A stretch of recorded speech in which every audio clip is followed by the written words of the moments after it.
You are looking at Julian's pronunciation guide, where we look at how to pronounce better some of the most mispronounced words in the world, like this other curious word. But how do you say what you're looking for today?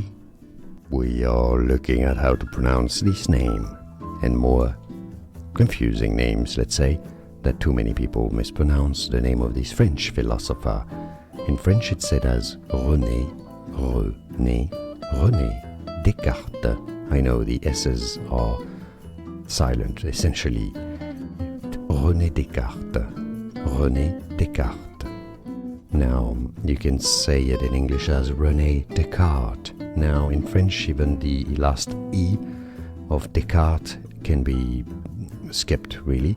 René Descartes or René Descartes. It's up to you. René Descartes is how you say it. And now you know. More videos for you here to learn more. Here are more videos on how to pronounce more confusing words and names too many mispronounced. Like this video if you found it useful. I appreciate your support. I'll see you soon and thanks for watching.